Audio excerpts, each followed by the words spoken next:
22. Ready? Comments. I am really very glad to be here with you all this afternoon to perform the most pleasant job of inaugurating the Founders Day celebrations of your school. I must at the outset thank you for giving me this opportunity. I now propose to share my random thoughts with you of what I consider to be the chief characteristics of a good and ideal school. A good school, in spite of its many difficulties, should never forget the basic fact that the mind of the individual is to be respected. That should, in my view, be the starting point of any true education. I am sure you will agree with me on this vital point.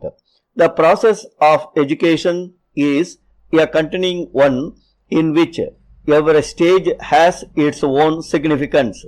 So, it is very necessary that proper care and attention should be bestowed on every stage. Because if any mistake is committed in a particular stage, it will have its own repercussions in the next stage and the whole education will get spoiled. A good school directs its educational effort to the development of the whole educational structure and not only to some one aspect or part thereof. Both the moral and physical sides of the pupil's life should be taken into account. The pattern of education should be so prepared as to lay particular stress on this aspect of the matter.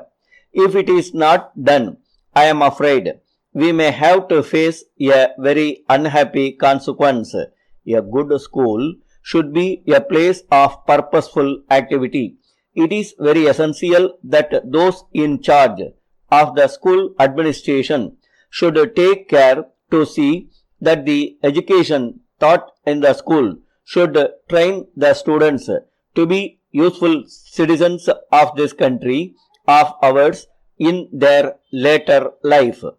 Unless this is done, the very object of education is likely to be jeopardized.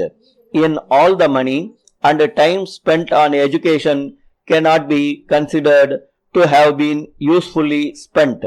The pupils should be taught the value of clean life and the need to help the poor in distress. They should be taught to be of service to the weaker sections of society. They should be taught the high morals of life and a readiness to work for the common good. If the students were given proper instructions on these lines, I am sure they will really be very good, useful and ideal citizens in their later life.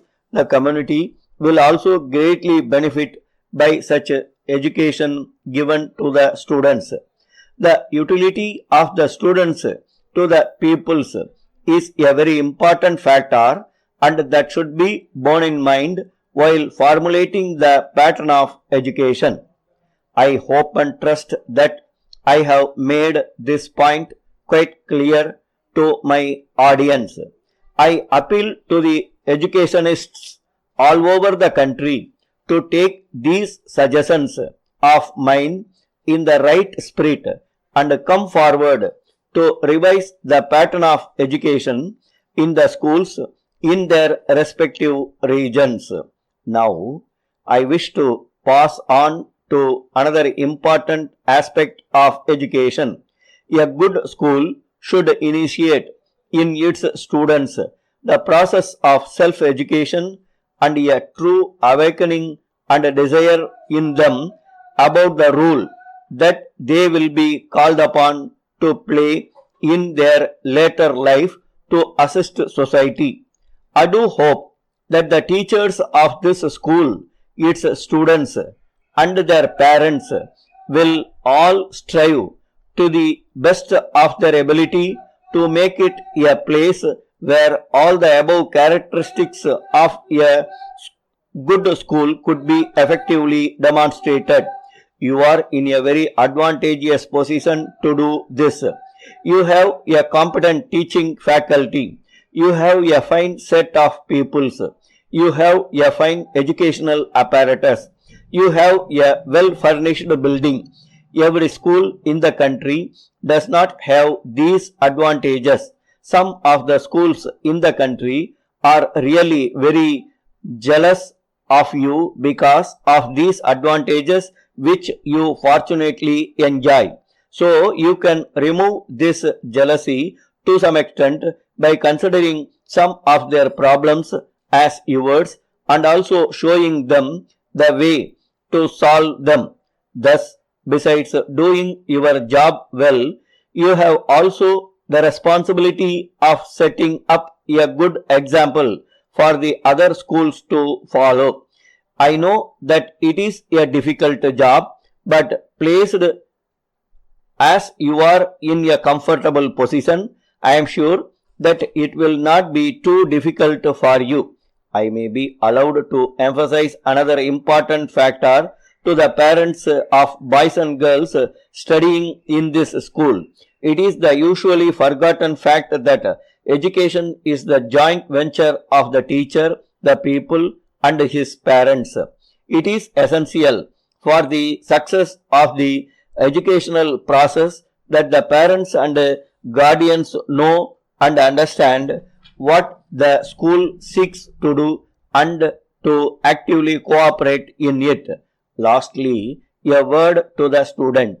You are fortunate in studying in this school. The teachers will help and guide you, but the adventure of education is essentially yours. With these few words, I conclude my speech. Stop.